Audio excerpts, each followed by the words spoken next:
Senhoras e senhores, retomando as nossas atividades agora da tarde, teremos a segunda palestra de hoje com o tema Well Hotel Standard. E para apresentá-la, nós convidamos o presidente da STEMS, Graco Alvim.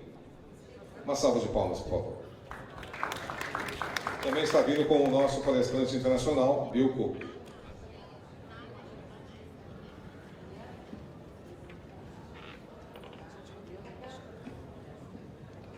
Boa tarde a todos. Eu agradeço a presença de todos. Felipe, bem-vindo. Felipe veio de longe, chegou agora, né? São Paulo. E, bom, a gente vai falar um pouquinho sobre a parte de Wellness Hotel. E eu pedi para o Bill me ajudar um pouco, né? Já que é uma parte de acreditação de hotéis. E aí eu vou lembrar um pouquinho do que a gente explicou antes, né? Eu cheguei na Tailândia em 2019 e tinha essa indústria do wellness, dos hotéis wellness. E eu tinha sempre a pergunta o que era wellness? E aí eu até falei na palestra anterior. Finalmente me falaram, olha, tudo que não é illness é wellness. E aí, quer dizer, isso se desenvolveu muito. Hoje a palestra do Samporn, eu achei muito interessante algumas coisas que eles estão trabalhando nos hubs do wellness. E a gente vai explicar essas projeções todas e essas expectativas todas que tem sobre o wellness. Vamos falar então da indústria do bem-estar, né? Então são os spas, né? As clínicas de terapias e terapias alternativas. A gente também vai pensar naquelas clínicas para tratamento de adições, né? E uma das coisas que me chamou a atenção, que a gente tá muito em voga agora, são as clínicas geriátricas voltadas para o turismo internacional. Como é que é isso?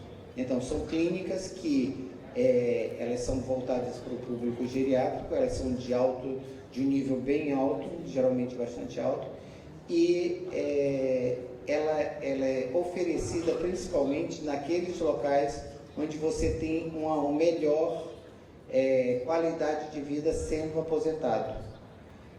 A gente já tinha visto essa experiência anteriormente no Panamá, onde eles dizem que o aposentado ele tem uma melhor qualidade de vida, ele pode viver bem, ele pode ter um plano de saúde mais acessível e ele pode, com a renda que ele tem do país e aí a gente pensa nos países de primeiro mundo, viver bem. E é isso que o Bangkok também está fazendo e que a Tailândia está fazendo, criando centros disso daí, esse centro de especialização de geriátricas, né? Aí outra coisa que me chama a atenção é um estudo que foi feito inclusive pela Agência Nacional de Saúde, né, pela ANS, e que se chama O Idoso Bem Cuidado. E ela mostra o Brasil como o Brasil até 2020 a gente teria 16 milhões de idosos, até 2030 a gente pula aí para 32 milhões de idosos, e em 2050 a gente chega a 50 milhões de idosos. E não importa a quantidade de estrutura que a gente crie, não será suficiente para atender todas essas pessoas. E quando a gente pensa em oferecer isso internacionalmente, é mais interessante ainda. Então a gente vai falar sobre como garantir a segurança e ganhar a confiança e pensar nessa parte de acreditação dos hotéis de bem-estar. Então, o programa de acreditação global, tá? De acreditação global é uma organização de acreditação dinâmica que é feita pela GHA, é inovador e com foco especializado em viagens de pacientes, segurança e bem-estar. Ela foi fundada em setembro de 2016 e o objetivo da GHA como órgão de credenciamento independente centrado em melhorar a experiência do paciente para pacientes viajantes e apoiar os provedores de saúde na validação da qualidade, aumentar a viabilidade e implementar um modelo de negócio sustentável para viagens para a saúde. E desde então a GHA está fazendo isso. A gente viu que com a pandemia, a gente teve uma diminuição de 34,7% da receita global nas viagens de turismo de saúde, para cerca de 447. e a previsão geral para 2020 era de 712 bilhões em receita na parte de bem-estar. Então, os hotéis, eles precisam encontrar maneiras de criar confiança para os hóspedes, os funcionários, eles precisam se sentir seguros, e há uma nova oportunidade de atrair esses pacientes viajantes e de bem-estar em busca de rejuvenescimento, mas como fazer sua marca destacar.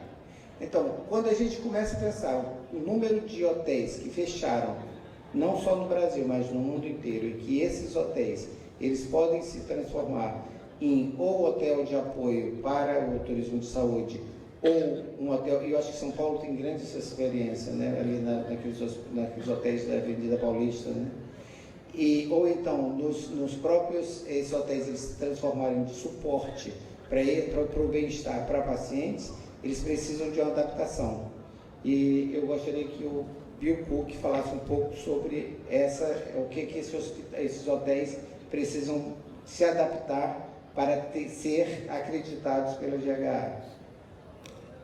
Thank you, Dr. Rocco.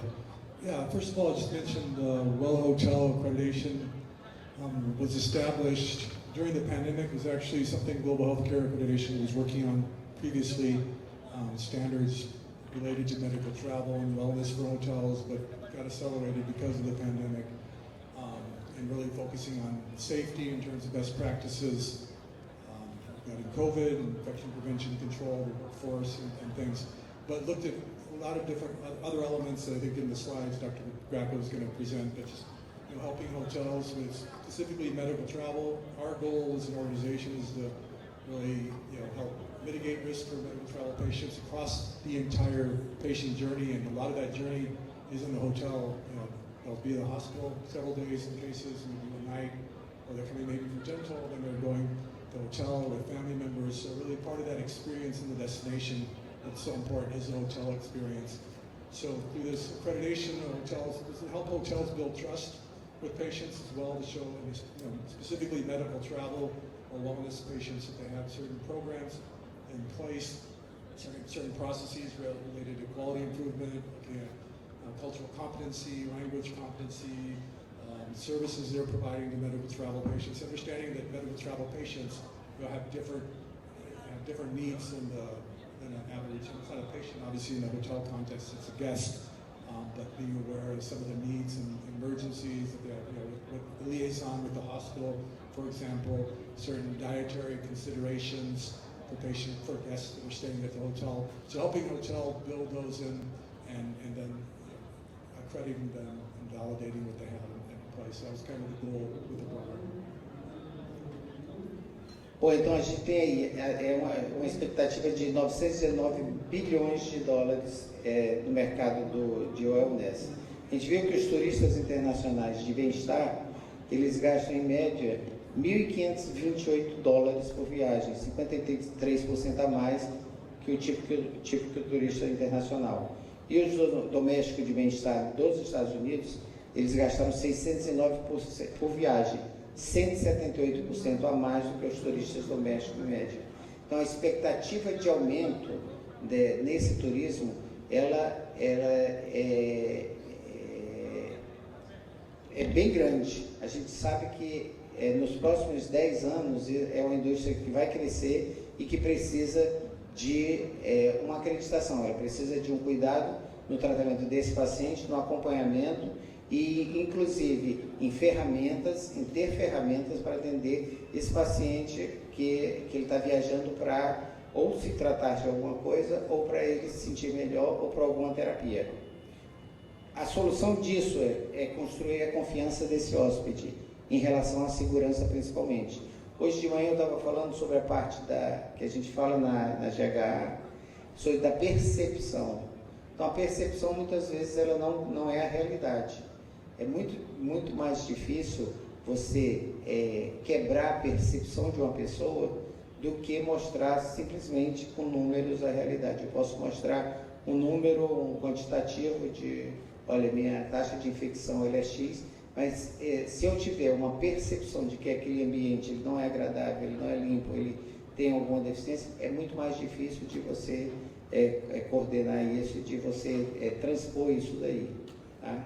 Então, o credenciamento da GHA, ele gera uma validação de terceiro, ou seja, é uma terceira entidade que está credenciando, que está acreditando, está dando acreditação a esse serviço. E o mesmo serve para hospitais, transporte e principalmente a parte dos agentes de viagem e agentes de turismo, né? Aumenta a ocupação do hospital, aumenta a receita, isso a gente já viu, por meio de pacotes de viagens médicas de bem-estar que proporcionam uma vantagem competitiva e torna-se muito mais visível para os agentes de viagem e consolidadores especializados nessas tendências de viagem e crescimento.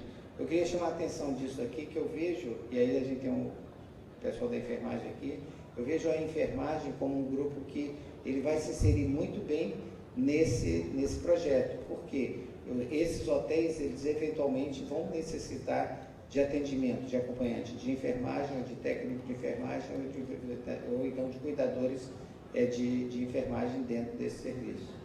Tá? Would you like to talk something? Yeah. Então, sobre a GHA Well Hotel, ela é uma acreditação, é um organismo de acreditação dinâmico e inovador, especializado em viagens médicas e bem-estar, segurança e bem-estar, e é um novo programa projetado para os hotéis do mundo pós-pandêmico para criar resiliência e mitigar os riscos futuros à segurança e saúde. Isso foi criado durante a pandemia, onde as regras sanitárias elas estavam bem mais rígidas. Agora a gente tem que pensar, e aquilo eu também já falei anteriormente, então talvez tenha algumas pessoas que me ouviram na palestra anterior, né? Então, eu preciso repetir também, né? Que por mais padrão de segurança que a gente tinha, por mais protocolo que a gente tinha de segurança, a gente nunca esperava que tivesse uma pandemia. E essa pandemia veio e a gente estava totalmente despreparado. E a gente não pode esquecer que pode vir outra pandemia. E a gente tem que se preparar, ou então pelo menos criar protocolos de, em caso de pandemia, o que fazer. Né?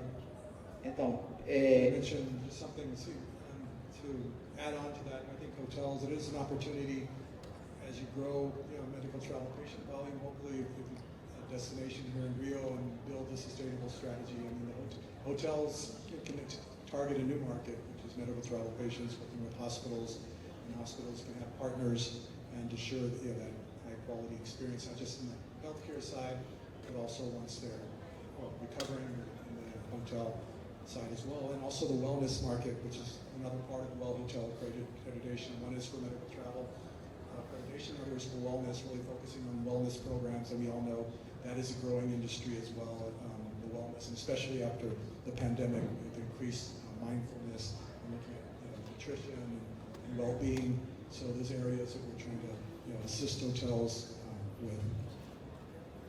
Então a gente tem 3 pilares, que um é preparar, fornecer à sua equipe educação para a prevenção de infecções e entrega de uma experiência segura e confiável para os hóspedes, pacientes, e aí na verdade são os pacientes que são hóspedes, né?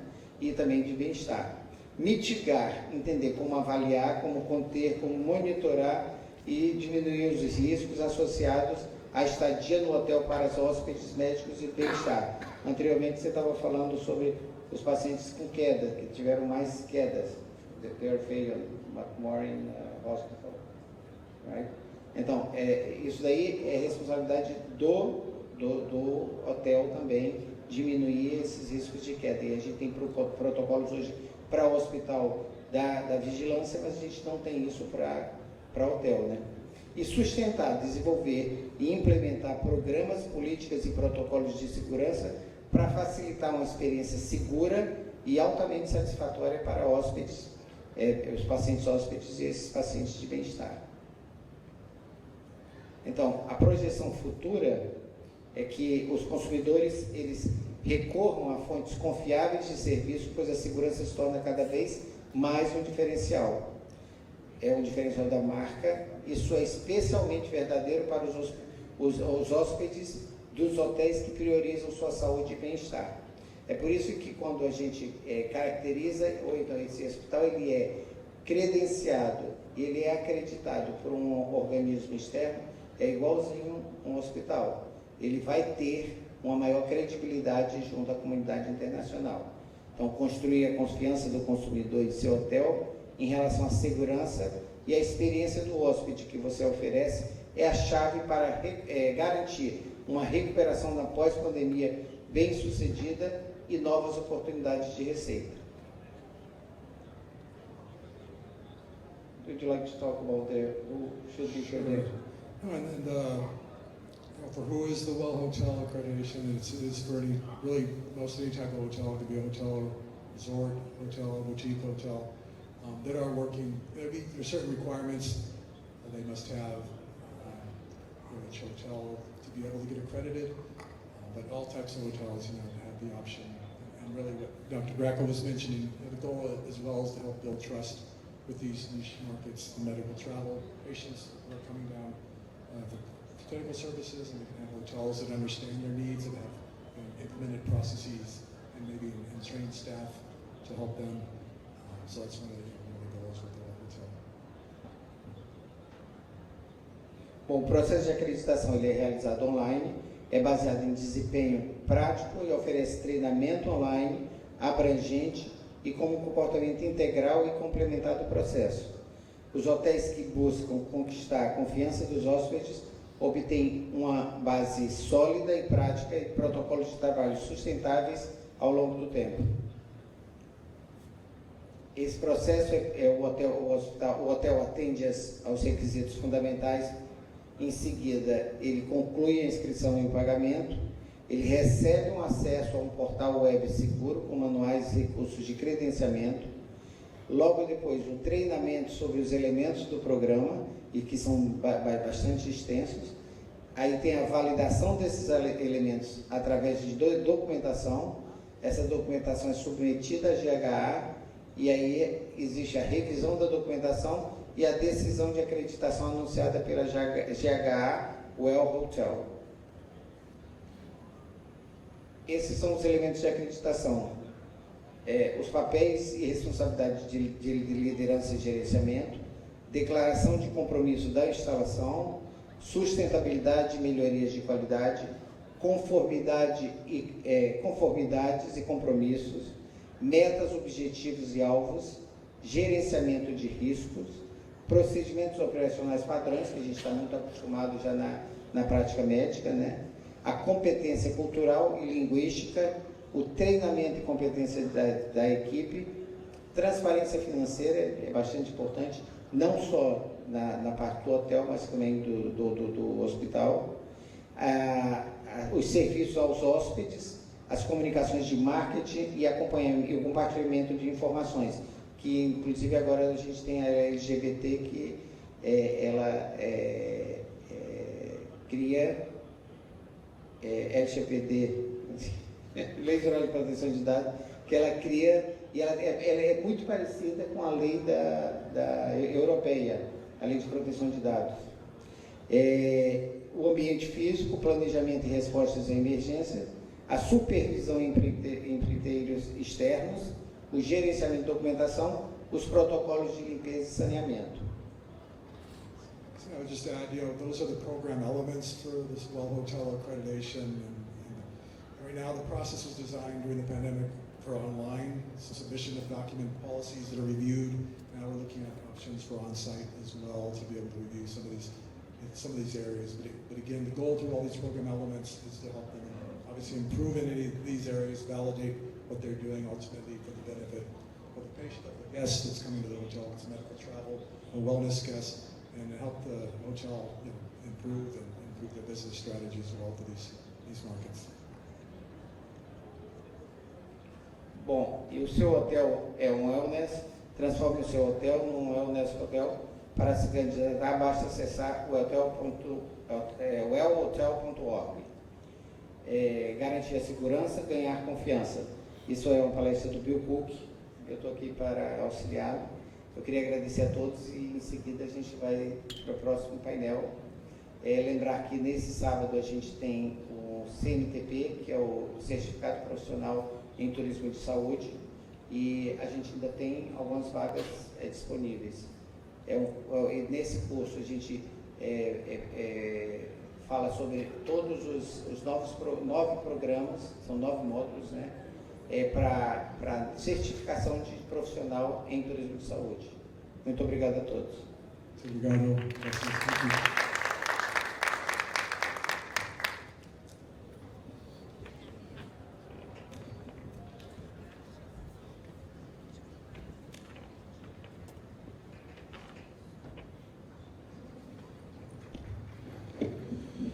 Agradecemos mais uma vez aos expositores dessa palestra e convidaremos agora, nesse momento, para a terceira palestra do dia. Para isso, convidamos o Superintendente de Maternidades da Secretaria Municipal de Saúde do Rio de Janeiro, Márcio Ferreira, que abordará o tema Experiência do Turismo de Saúde na Rede Pública. Vamos recebê-lo com uma salva de palmas.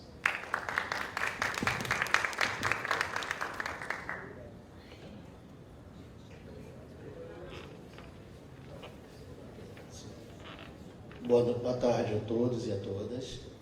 Em primeiro lugar, eu gostaria de me dirigir aos responsáveis pela elaboração desse brilhante congresso, parabenizar a comissão científica pela qualidade dos convidados e dessas trocas que são extremamente importantes para o dia de hoje.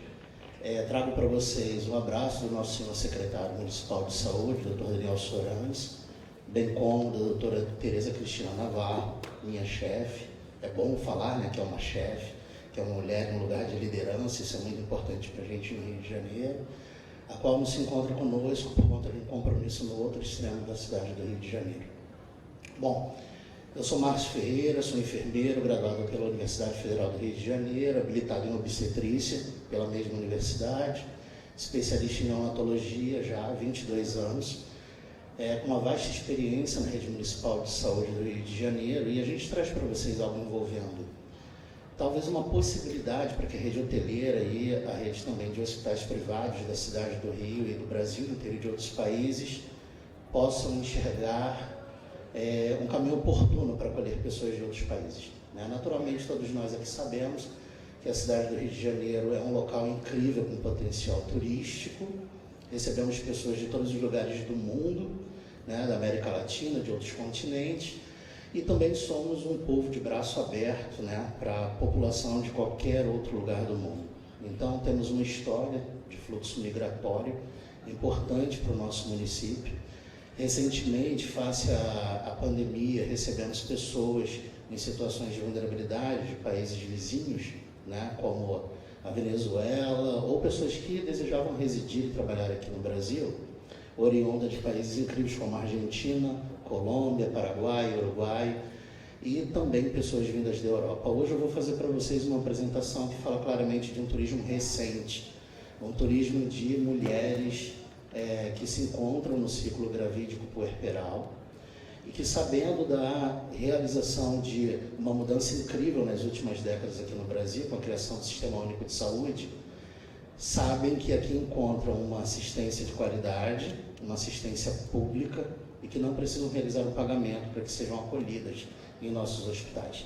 Então, nós fizemos um recorte claro, destinado a entendermos esse turismo que está acontecendo de alguns meses para cá, sobretudo de mulheres da Rússia, da antiga União Soviética, para terem uma experiência exitosa no momento de partejar, no momento em que elas nascem como mães, seus parceiros nascem como pais, e suas crianças chegam ao nosso país. Eu estou apertando para ver se passa, agora foi. Bom, a gente conseguiu mapear na cidade do Rio de Janeiro, onde a gente encontra pessoas que migraram para residir aqui no Rio, oriundas de países como o Haiti. Então, na zona norte do Rio de Janeiro, a gente tem uma grande colônia de haitianos vivendo na cidade. Claro que isso representa um desafio importante sobre o uso do idioma, Pessoas oriundas daquele país nem sempre falam o francês ou o português e espanhol. Mapeamos o número de pessoas hispanohablantes que vivem aqui e, desde o período de 2022, nós percebemos um fluxo migratório para que essas mulheres tivessem apenas o direito de usar as nossas 11 maternidades municipais, Para quem não é da cidade do Rio de Janeiro, para quem é de outros países, nós temos aqui na cidade 11 maternidades públicas responsáveis por 90% dos nascimentos de todas as pessoas no território da cidade do Rio de Janeiro. Isso significa algo em torno de 72 mil nascimentos ano. Então, qualquer investimento que possa ser realizado, destinado a essas mulheres para que sejam acolhidas na rede de hotéis, de Airbnb ou outras possibilidades de hospedagem, pode significar para elas uma experiência afetuosa com o Rio de Janeiro, uma experiência que resulte no retorno delas no futuro com seus filhos e suas famílias. No último ano, nós tivemos aqui 22 famílias que tiveram seus filhos nessas maternidades públicas. E como nos comunicamos com elas? Não somos fluentes no idioma local, né, no idioma de origem delas, no russo. Nossos profissionais médicos são profissionais que falam vários idiomas, inglês, francês e espanhol. Então, eles abrem mão de uma tecnologia que é o Google Translator para essa comunicação eficaz. Claro que ficamos muito temerários porque, em geral, não sabemos a história obstétrica dessas mulheres. Não sabemos se tem alguma doença de base relevante, como cardiopatia, nefropatia, se precisarão de leitos de alto risco, se precisarão de leitos de UTI neonatal para que possamos cuidar de seus filhos.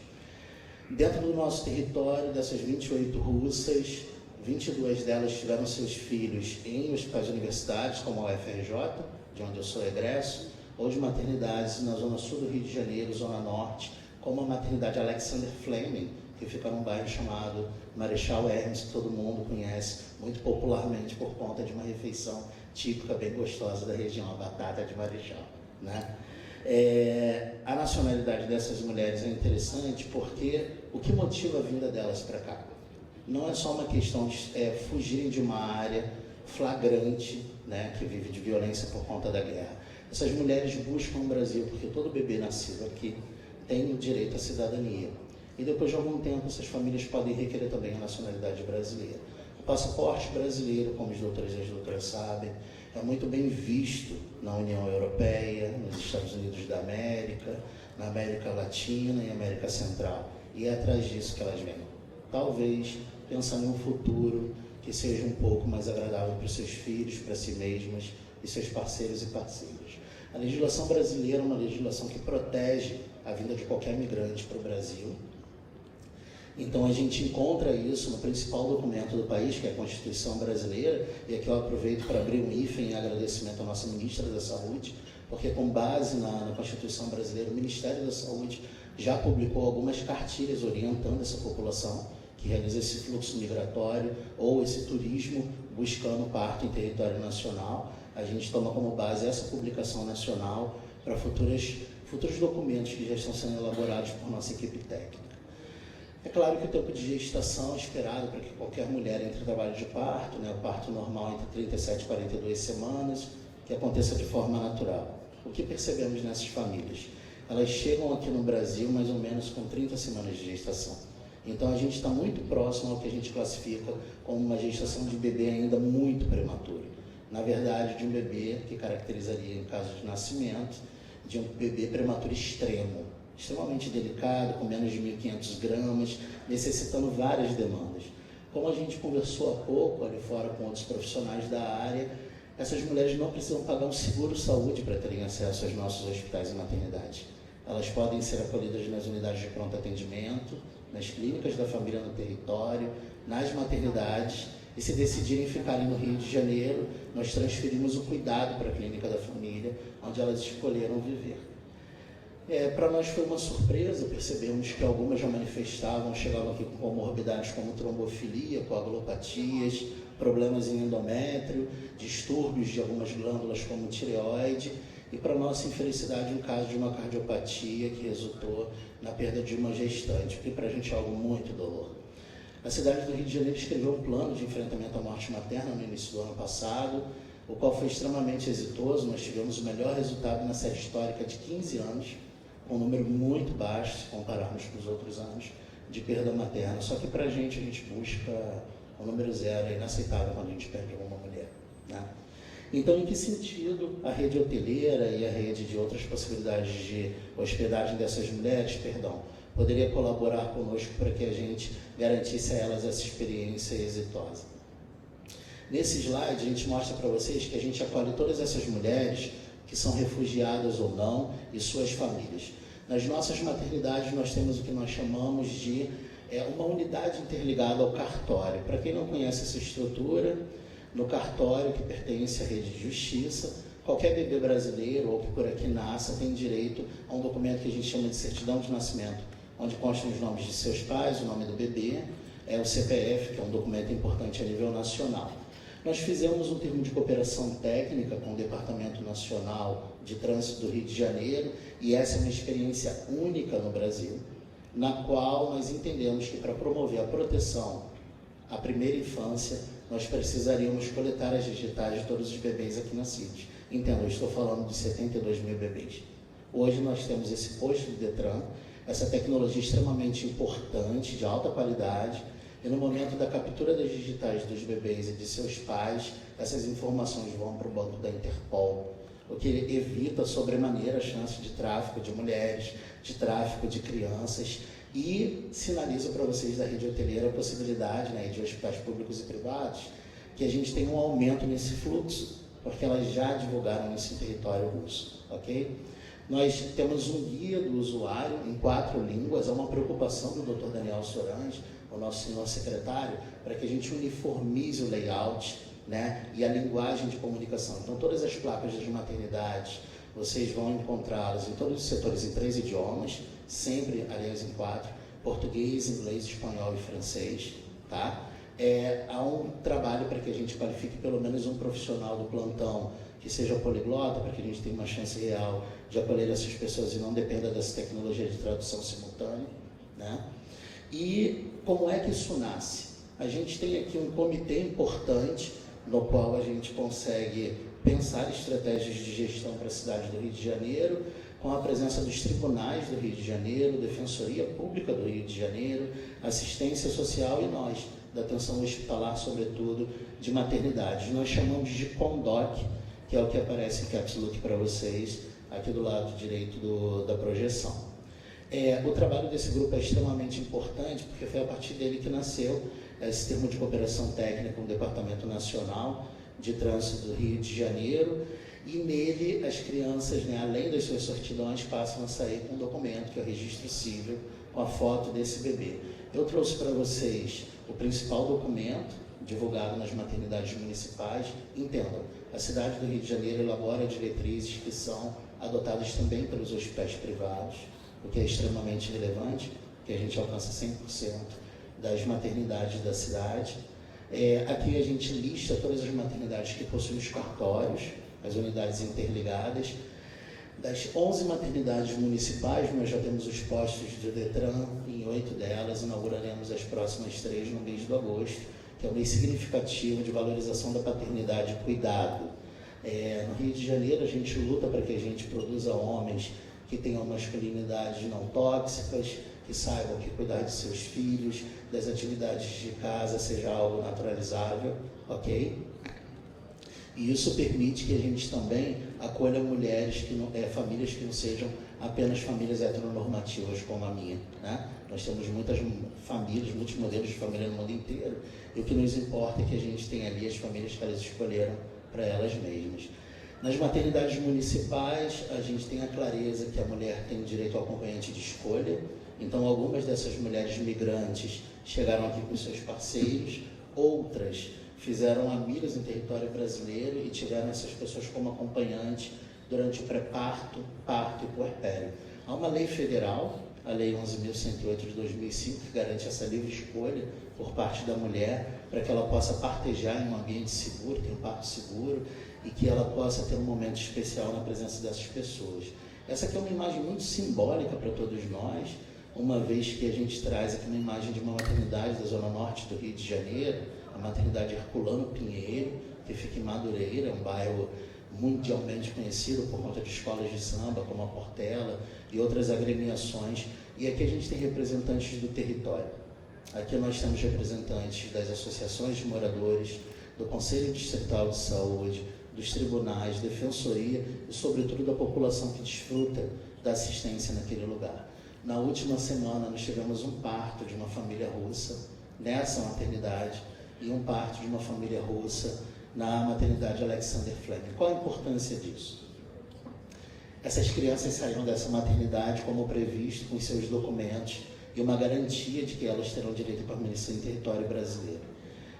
Todas essas 28 mulheres desfrutaram, como eu falei para vocês, de hospedagens dentro do território, nem sempre próximo ao local de nascimento.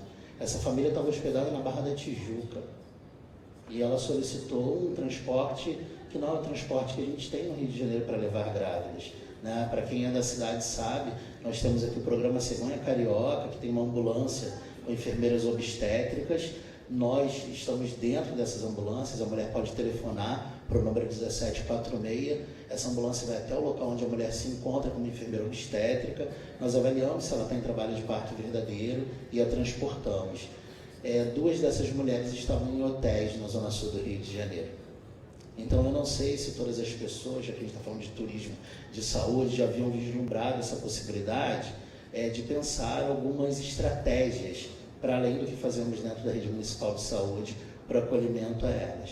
E tentando cumprir essa demonstração, né, dos mecanismos de proteção à primeira infância, eu trouxe essas imagens todas com permissão das famílias.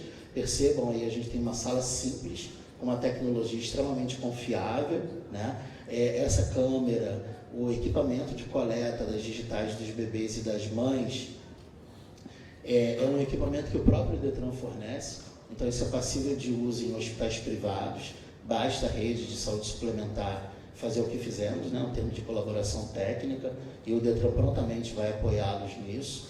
Aqui uma imagem mais aproximada da coleta dessas digitais, né, com a preocupação de deixar claro que imediatamente essas imagens coletadas vão para o banco da Interpol, então todos os países que lidam com a Interpol têm acesso para proteger esses bebês, né? Essa equipe é uma equipe extremamente qualificada, os equipamentos são muito sensíveis, né? E no momento da captura da imagem, a família percebe a imagem do seu filho. Isso gera, segundo o relato inclusive das russas, um sentimento de paz muito grande, porque ainda está no imaginário público a possibilidade de trocas de bebês. E falando, desfrutando da fala do colega, parafraseando, né? Há uma grande preocupação com a segurança do paciente nas maternidades. Nós não temos quaisquer histórias recentes de trocas de bebês, de trocas de registro, justamente porque além das pulseiras e outros mecanismos de identificação dos bebês, além da declaração de nascido vivo, hoje a gente dispõe desses equipamentos nas unidades. Então, a mensagem que eu gostaria de deixar ao final da fala é que a gente precisa do apoio de vocês. A gente precisa do apoio de toda a rede municipal, de toda a rede estadual, dos municípios do Rio de Janeiro, de países de todo o mundo, para que a gente consiga realizar essas parcerias, como o Michel Odan já previu há alguns anos, né? Que para mudar o jeito, para mudar o mundo, primeiro a gente precisa mudar o jeito de nascer. A gente precisa, na verdade, para chegar a esse momento e tornar isso possível, estou vendo outras colegas ali ao final, a gente precisa realizar parcerias com todos e todas que aqui se colocam, tá? Eu preferi adaptar uma fala da Rede Nacional de Primeira Infância para encerrar esse momento. A gente tem que promover o acolhimento a essas pessoas migrantes ou refugiadas ou que fazem turismo em saúde, ofertando a elas o mesmo cuidado que a gente oferta a qualquer carioca ou migrante que venha em um momento espetacular como o nosso Réveillon, que é o maior Réveillon do mundo, né? Nós abraçamos a todos e a todas, que venha para o nosso Carnaval, que é uma demonstração segura da cultura carioca, da cultura do povo brasileiro, para que a gente possa garantir proteção e promoção à primeira infância, tá ok? Sendo assim, eu encerro a minha fala, dando um abraço respeitoso a cada um de vocês, e como eu falo para os meus amigos e amigas, um beijo no ventrículo esquerdo de cada um.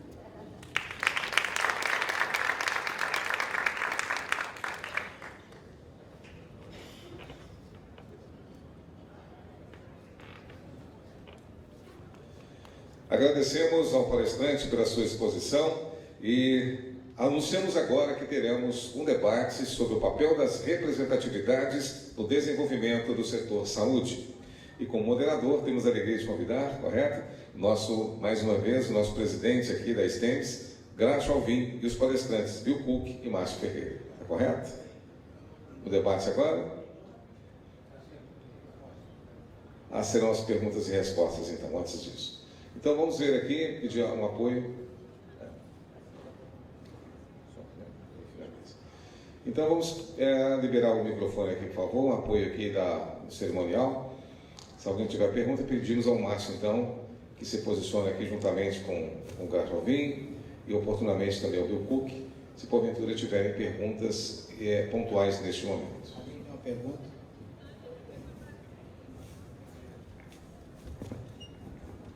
Boa tarde, eu me chamo Edenilde, sou enfermeira, aposentada já do Estado. Né?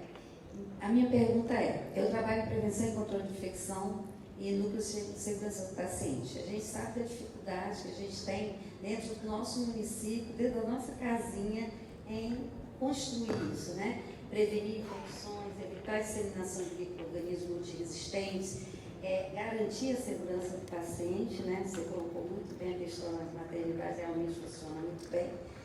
Como é que vocês veem a questão dessa disseminação desses micro-organismos, considerando esse trabalho em turismo em saúde? Que eu sempre perguntava para o Graca, eu tenho uma curiosidade de saber que turismo de saúde é esse, né? Graças a Deus hoje eu estou tendo a oportunidade de me aproximar mais e assim, envia assim um mundo em relação à questão dos profissionais no futuro, né? Profissionais de enfermagem, a necessidade de enfermeiros em atuarem nesse campo, que a gente já está vendo que existe já alguns realizando isso. Eu queria saber como é que vocês fazem, conseguem controlar a questão dessa disseminação dos micro-organismos multiresistentes, que são países diferentes, pessoas diferentes, tudo é diferente. Eu recentemente tive uma oportunidade, por conta do meu marido ser atendido na emergência na Europa, né, e realmente muito difícil.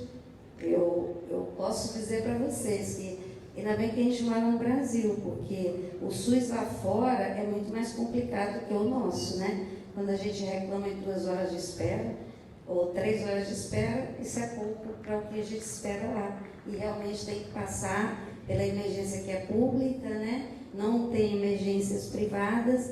Então eu falei assim, caramba, perguntei para o Graco, caramba, como amenizar essas questões que vão surgir, né? A gente precisa pensar, eu não sei como pensar a questão dessa relação dos pacientes com culturas diferentes, países diferentes, com micro-organismo e perfil microbiológico diferente, chegando no nosso país ou vice-versa, né? Então eu queria que alguém... que deve ser bem interessante e bem desafiador, né? Então, hoje, eu não sei, acho que foi o Bill que, na explicação, ele deu a palestra de manhã sobre as chaves de sucesso para um programa de turismo de saúde. E ele teve 2 exemplos que ele colocou. O primeiro exemplo que ele colocou é de 2 pacientes que foram fazer uma cirurgia no México e chegaram com fungo diferente, né? Um fungo raro, né? A fungal infection, two patients that you mentioned today, right? E aí, quer dizer, obviamente isso foi monitorizado pelos Estados Unidos. Também a gente foi verificado lá, acho que 10 mortes, né? Ou 10 ou 20 mortes na Turquia por procedimentos invasivos sem nenhum tipo de asepsia. Então isso começa a ser um alvo justamente para as pessoas, por isso que é importante você ser acreditado. Quando isso acontece num local que você é acreditado, se acontece 10 mortes de pacientes, você vai perder a sua acreditação. Então isso daí vai para... É igualzinho você ter um hospital. Então eu imagino que a grande dificuldade do Márcio e da equipe, né, seja justamente essa não conhecer esse paciente. Obviamente, quando você atende o paciente no turismo médico, esse paciente ele já é rastreável, porque você já pede os exames pré-operatórios, você já tem toda aquela história, você faz uma teleconsulta, você já fala com o médico desse paciente, você tem toda aquela parte de consentimento informado, você tem os exames desse paciente em mãos, sabe aquilo que você vai fazer, ou seja, você tem uma previsibilidade do risco e do dano. Eu acho que nesse caso do Márcio e de vocês da Secretaria Municipal de Saúde, é mais difícil, porque você imagina o seguinte, chega uma gestante com 30 semanas de gestação, e aí, como ele falou, tem cardiopatia, mas você imagina, ela pode ter uma infecção urinária não tratada, uma sífilis, e aí vai nascer o bebê, e aí você vai ter a prematuridade, tem outras coisas piores.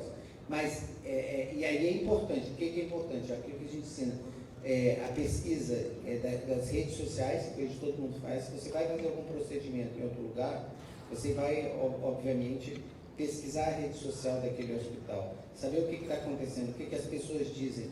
Até no restaurante que você vai, você faz isso, né? Mas, obviamente, você tem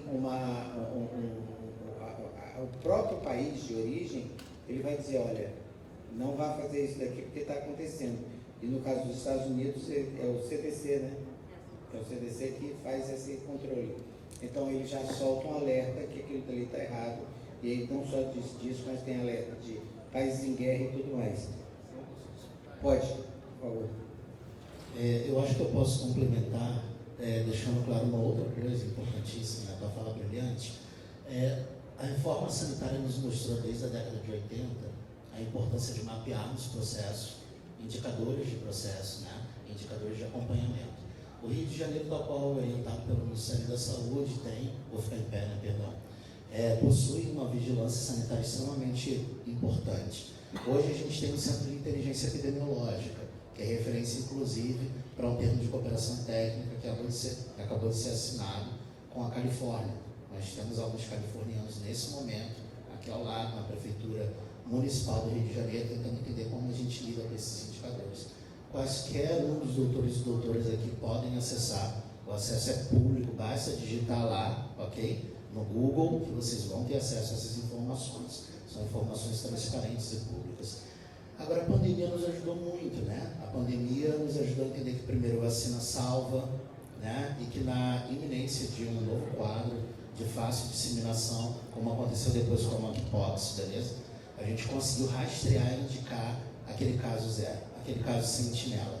Então, a gente tem visto os fluxos migratórios que aconteceram de países vizinhos ou da América Central, que é possível garantir essa rastreabilidade.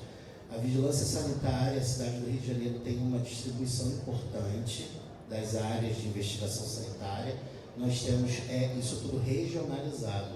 Então, se você vai para a zona sul do Rio de Janeiro, essa equipe da vigilância tem um núcleo naquela região.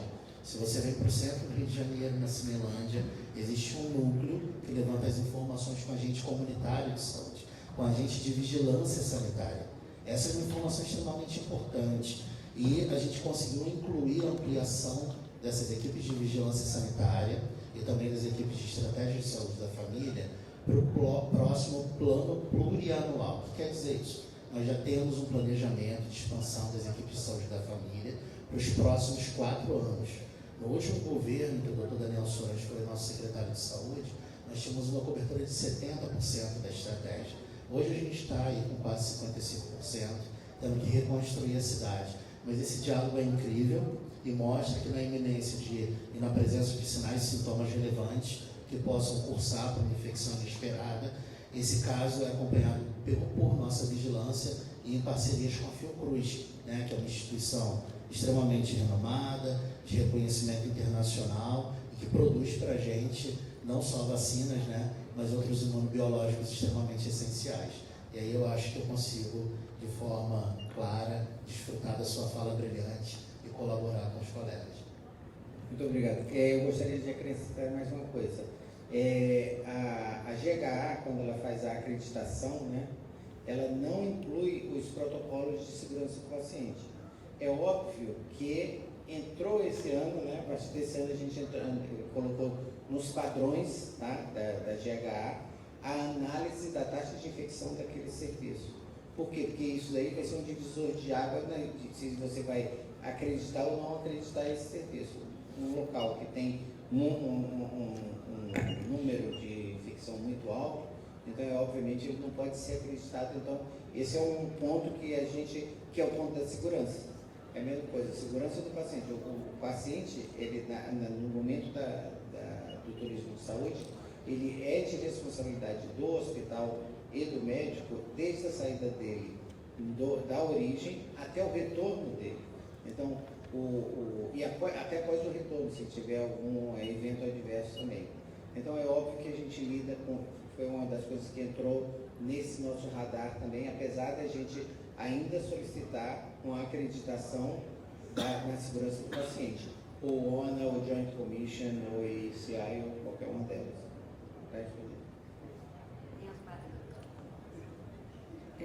Boa tarde. Meu nome é Solange, eu sou presidente da ABI, Associação Brasileira de Enfermagem, e eu queria fazer duas perguntas. Primeiro, em relação à gestante, porque a gente sabe que a gestante tem um limite de viagem em tempo de gravidez. A gente sabe também que os aeroportos eles estão em duas áreas programáticas do Rio.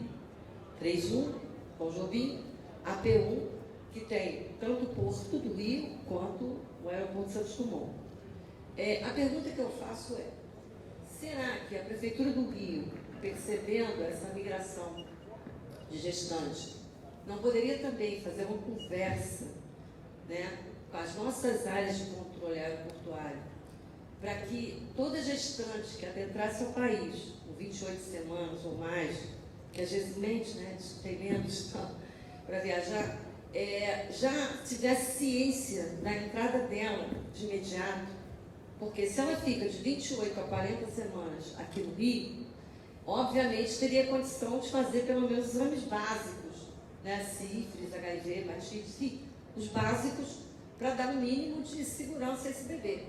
Né? Isso já foi pensado. A outra coisa também que me desafiou aqui, até que eu fui servidora da prefeitura, acabo de me aposentar, e sou expertise em obstetrícia. São 36 anos em enfermeiro de São Cristóvão, certo? Né? Então já dá para falar alguma coisa. Eu atendi em São Cristóvão alguns pacientes do aeroporto para vacinação, enfim, para algumas coisas.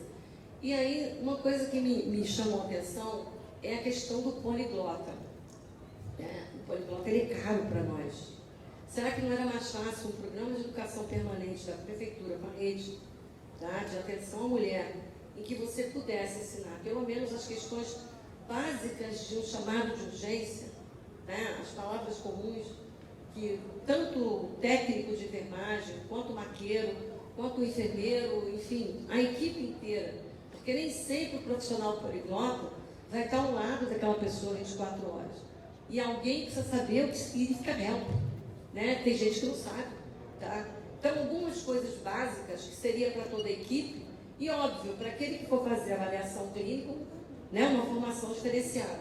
A outra coisa que me chama a atenção aqui, que eu acho que a gente precisa pensar, em relação ao setor privado, que tem controle da admissão dos seus servidores, tá? Como o setor privado está pensando na qualificação desse trabalhador da rede, porque não existe qualidade da assistência sem um atendimento humanizado. O que o Brasil diferencia do mundo?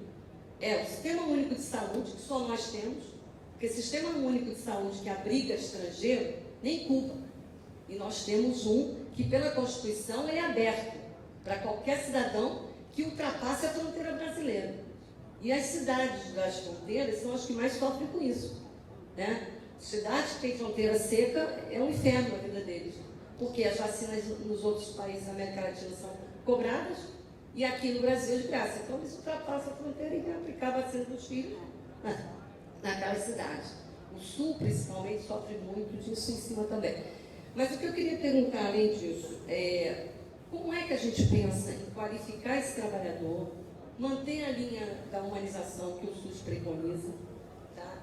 E como é que a gente pensa em dar cobertura para esta gestante, aí eu estou na linha da gestante, mas para esse indivíduo, quando ele adentra o país, já que a gente tem a cidade dividida em regiões de saúde, com equipes, né, de saúde de cada região, se você tem a informação do destino daquela grávida, você já pode fazer a buscativa dela para onde ela está dizendo que vai, porque se ela for refugiada, ela pode mentir também. Né? Então, acontece, né, situações que migram com documentos falsos e por aí, a gente sabe que existe. Então, eu queria pensar, para o setor público, o impacto que vai ter isso. Além do que, para o russo falar inglês é muito difícil. E para nós falarmos russo é pior ainda. né? Então, assim, quando vocês falam que está vindo para cá pessoas que conseguem minimamente se comunicar, eu imagino que não sejam pobres, porque elas deveriam minimamente falar inglês. E não aprende inglês na Rússia se você não tiver um padrão de vida acima da média.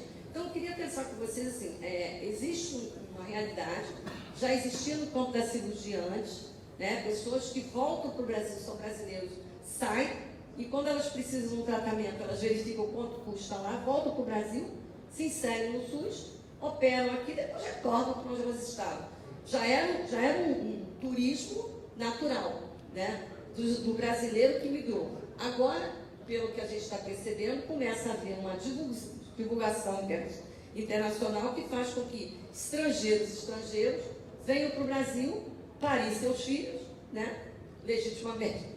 O ser humano é assim, ele busca onde tem o que ele acha que é de melhor, né? Que bom que eles acham que o Brasil é de melhor, né? O brasileiro não acha, gente, precisa que o estrangeiro diga para a gente. Mas, como é que a gente lida com essas duas realidades? A realidade do setor privado, que ele tem um técnico de enfermagem, ele tem um profissional que está na ponta atendendo, e ele não entra com uma linguagem estrangeira no seu currículo. E como é que você lida com isso no SUS, onde você tem que estar aberto para todo mundo? Porque eu acredito que as estratégias possam ser parecidas, mas não vão ser iguais.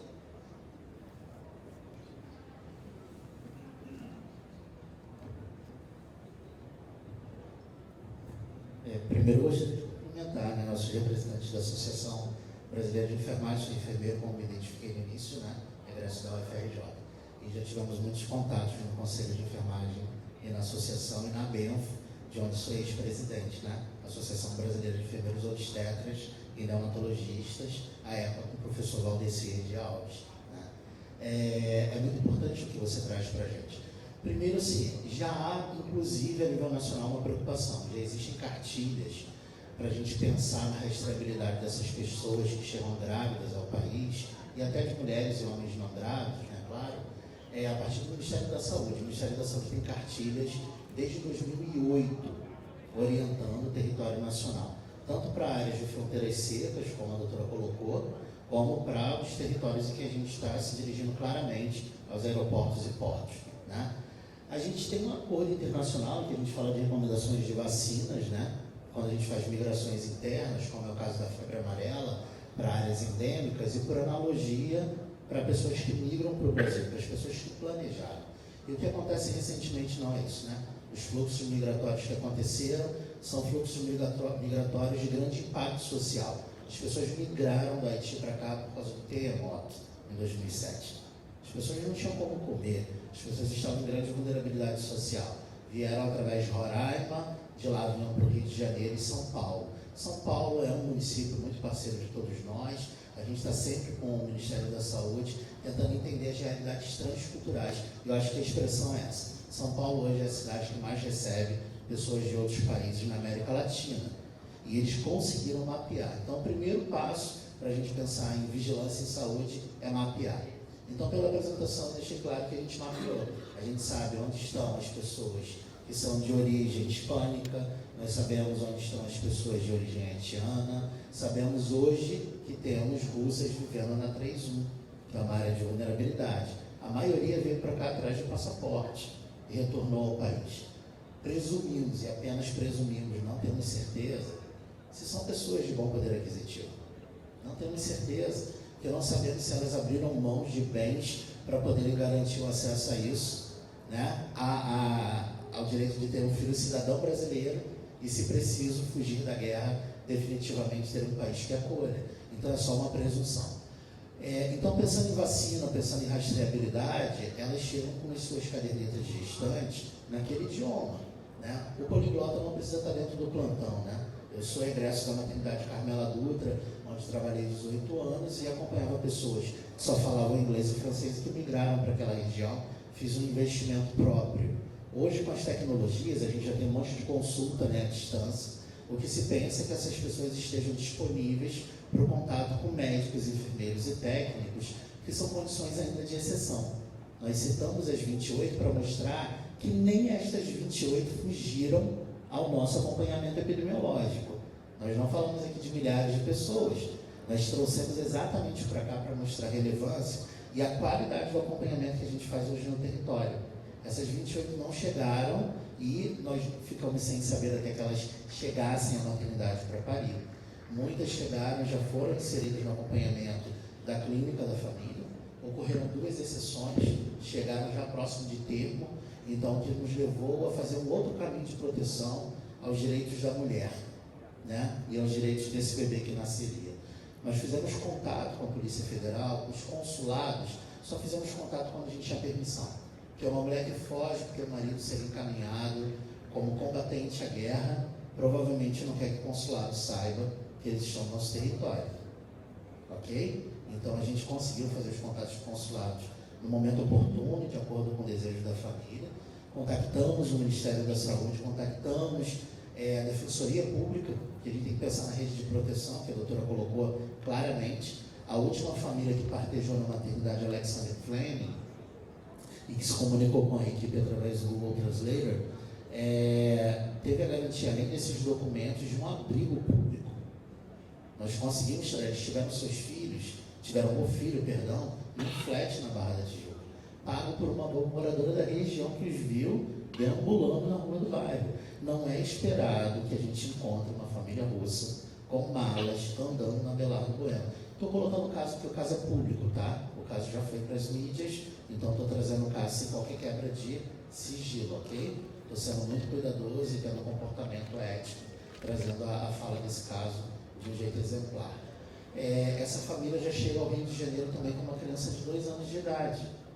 E essa criança precisa de acesso à creche, o marido de acesso ao emprego, a mulher de acesso ao emprego, de moradia. Então, se preparar não é se preparar apenas para o momento do parto, que já é a nossa bandeira, é o que a gente vive há anos, como você vive ainda, embora já tenha se aposentado. Está aí na tua fala, né? É se preocupar realmente por um olhar transcultural e transversal. Provavelmente, esta família que eu citei não retornará, é uma exceção. Essa família não veio apenas para ter o filho e retornar para a Rússia. Essa família, assim que chegou, veio para São Paulo, escolheu vir para o Rio de Janeiro, porque ouviu lá que as maternidades públicas estavam passando por transformação. Eu não tenho conflito de interesse, tá? Sou servidor público, sou concursado, não sou filiado a partido político, então minhas falas são técnicas, né? E de fato, a gente sabe, tivemos anos muito difíceis, concorda? Né? Sobretudo para a área de saúde pública, mas que a gente tem um resgate disso, e esse resgate depende de quem é técnico, como nós que estamos aqui agora. É a gente que norteia, a gente está numa cidade que houve médicos, enfermeiros, físicos, fono, TO, para que esses documentos técnicos nasçam a partir de uma análise científica. Então, eu acho que eu consigo responder a questão da fronteira, né? Se a gente for pensar sobre a tua outra pergunta, e aí já não fala das vulnerabilidades das fronteiras, que é a instituição privada, embora o Rio de Janeiro, o município, né, tenha seus serviços públicos, a saúde suplementar ela também se enquadra na mesma lei 842 e na 8080. Então, qualquer deliberação do Ministério da Saúde, né, atinge os hospitais privados. Então, esses hospitais privados, quando não possuem, né, por parte da saúde suplementar, de legislações específicas, eles têm que se debruçar sobre a legislação federal ou estadual ou municipal, para que ela possa realizar as entregas e as adequações. Então, já existem publicações importantes, pensando claramente em gestantes, ou ela sozinha, ou no casal grávido, né, que chegou ao Rio de Janeiro, de como incluir essa família, por exemplo, no pré-natal do pai, que a gente está tendo que reestruturar a atenção primária e nos ambulatórios de gestação de alto risco, nas 5 maternidades municipais do Rio de Janeiro. Claro que o meu alcance são as unidades municipais, ok? Se a gente tivesse que falar de hospitais federais, tem um superintendente na Rua México, responsável por falar sobre hospitais federais. Mas aqui é uma leitura cidadã, é uma leitura que a gente precisa cuidar de todos e todas, e eu já me coloco à disposição, a Associação Brasileira, para que a gente tenha um diálogo, né? No meu lugar de fala de gestor, responsável pelas 11 maternidades e a Casa de Parto, e a associação em eventos científicos, em que a gente possa comprovar como aquelas cartilhas foram traduzidas para todos esses idiomas, como a gente vai entregar em até 2 meses uma cartilha específica destinada aos fluxos para gestantes e suas famílias no território, tá bom? Como a gente sabe que tem os congressos da associação no Brasil inteiro, no estado do Rio de Janeiro, me coloco à disposição para estar à mesa, para sentar com vocês, se quiserem apoio, a forte comissão científica que eu sei que existe, né, com esse trabalho há muitos anos, para que a gente esteja caminhando junto nessa construção coletiva, tá bom? Eu gostaria de acrescentar duas coisas. A primeira é sobre a parte de língua, né? E aí eu acho que você ensinar um pouquinho para cada funcionário algumas palavras, isso pode causar muito evento adverso, porque aquele paciente não está se comunicando bem, então você tem que ter o controle do que realmente se essa informação está chegando e ela é de uma forma clara e perfeita, tá? Porque se você tiver qualquer erro de comunicação aí, você pode ter um evento adverso aí grave. Eu vou dar um exemplo aí da Tailândia, e aí eu fui lá, a gente teve o Burhungrad, que é um hospital, eu acho que você também teve o Burhungrad, né, Feliz? O Burhungrad, você chega na recepção, então você tem 50 recepcionistas que falam várias línguas, entendeu? Ele vai se comunicar bem, então todo mundo está ali preparado, é um hospital de 500 e poucos, e eu acho que quando você recebe também toda a sua equipe, ela falando do Felipe, que é do Sírio-Libanês, né? Ela é bilíngue, né? Ou trilíngue, né? Então, eu acho que esse cuidado a gente tem que ter. E obviamente, se você se propõe a receber esse tipo de paciente, você tem que minimizar esse risco, esse evento adverso. Complementar também que uma das coisas que nos salvou na pandemia, que é um protocolo da Anvisa, que é lavar as mãos, né? Que é perfeito, né? E por último dizer que existe, e agora eu estou na dúvida se foi Canadá ou Estados Unidos, que fez uma restrição para grávidas, porque estava indo muito brasileira no 4º, 5º mês, antes de que ela poderia passar os 6 meses lá e ter o filho sem ter condição de pagar o parto, mas chegando na maternidade, ela teria que ter outro filho, e essa criança nascia nos Estados Unidos, eu li isso aí, mas eu não lembro onde exatamente é. Então agora eu acho que tem um limite de prazo que foi reduzido ainda para justamente evitar que isso aconteça, tá? Então a brasileira ela prefere que o seu filho ou vá nascer na Europa, ou então vá nascer nos Estados Unidos, ou num país que tenha essa outra cidadania. Então esse fluxo de pessoas acontece desde a Grécia Antiga, acho que já acontecia, né? Posso acrescentar? Pode. Vamos lá. Primeiro, obrigado pela pergunta. Adorei o relato também da saúde pública, turismo de parto e, na verdade, me alegra muito ver essas iniciativas no setor público, porque a gente tem uma expectativa grande sobre a saúde suplementar, os hospitais privados muito preparados para o turismo de saúde, mas eu, deste lado de cá, quando eu vejo essas iniciativas, me alegra, me brilha os olhos mesmo, porque a nossa é realmente um caminho de desenvolvimento. E o Sírio, enquanto instituição filantrópica, também gere instituições públicas, e foi também um primeiro momento que eu tive esse contato com materiais em outros idiomas voltados para a saúde pública, que é uma preocupação e é um cuidado necessário. Gostaria só de acrescentar com relação a essa parte de idiomas. Para nós é um desafio muito importante, porque a gente tem setores administrativos, como a área de relações internacionais ou o setor de hospitalidade, que dão suporte para esse cliente internacional, só que isso precisa transpor para a assistência. E é aí que mora o principal desafio. A gente precisa que a equipe multidisciplinar também esteja preparada para acolher esse paciente internacional. A gente precisa que a equipe de higiene, a equipe de governança, os copeiros, as nutricionistas tenham condições de se comunicar, e isso a todo momento. A gente sabe que a assistência ela não para, ela é 24 horas, ela não tem turno. Então, a gente precisa garantir também que essa comunicação ela aconteça em todo o momento de permanência desse paciente internacional. E isso é um desafio. A gente, no primeiro momento, olha isso como um problema, no sentido de que eu estou com um paciente, eu tenho um desafio premente, eu preciso resolver este problema de comunicação. Mas a importância desse fórum e desse encontro é exatamente mudar esse mindset e trabalhar isso como uma oportunidade. A gente aqui tem a oportunidade de preparar essas instituições para receber e captar esse paciente internacional. A gente tem tenha condições aqui de fazer com que o Brasil seja esse ponto de referência para a América Latina, para países africanos que buscam atendimento aqui, e transformar essa visão de que temos algo crítico, temos um problema no idioma que precisa ser trabalhado, mas a partir disso desenvolver e poder potencializar a qualidade assistencial que existe no Brasil, que o brasileiro conhece e que por vezes em países vizinhos já é muito reconhecido, mas a gente precisa se preparar. E se preparar passa também por esse desafio do idioma. Concordo que a gente precisa ter referências dentro da instituição, olhando para a questão de tradução e interpretação, mas eu, Felipe, também tenho a percepção de que a gente precisa conseguir transpor isso para a equipe multidisciplinar. Termos pontos de referência dentro da enfermagem, dentro da equipe médica, dentro da equipe de físio, de fono, de nutrição, que vai também ter contato com esse paciente e precisa passar segurança para o que ele está recebendo.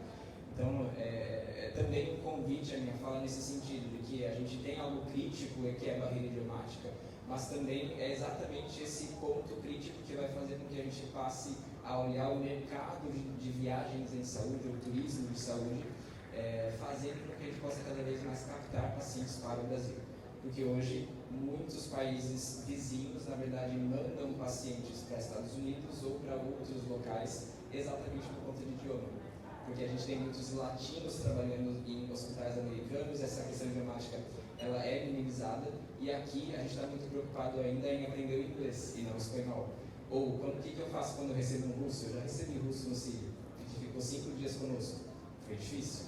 Recebi pacientes chineses. A gente recebe mais de 400 pacientes japoneses por ano no Sírio. Então a gente precisou também transformar um pouco desse nosso olhar, e amanhã eu vou ter um momento de fala, eu vou contar um pouquinho para vocês também como a gente conduz esses pacientes. E eu só queria levantar mais uma outra questão, que apesar da gente falar português, a maioria dos pacientes internacionais que viajam, a maioria dos pacientes em turismo, que viajam para tratamento, e que eles são principalmente da África, né, e de países que falam português, eles vão para o Oriente Médio, para a Índia e para a Turquia. E por quê? O que a gente está fazendo de errado?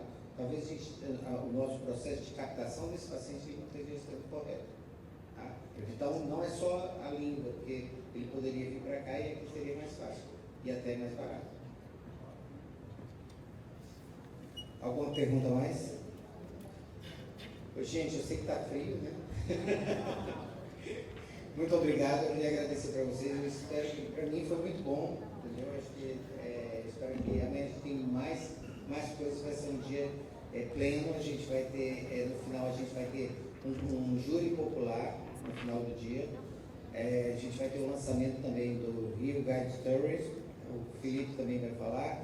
E no final a gente vai ter um júri popular com a questão se vale a pena ou não vale a pena o hospital investir em turismo de saúde. Tá bom? E o juiz vai estar presente.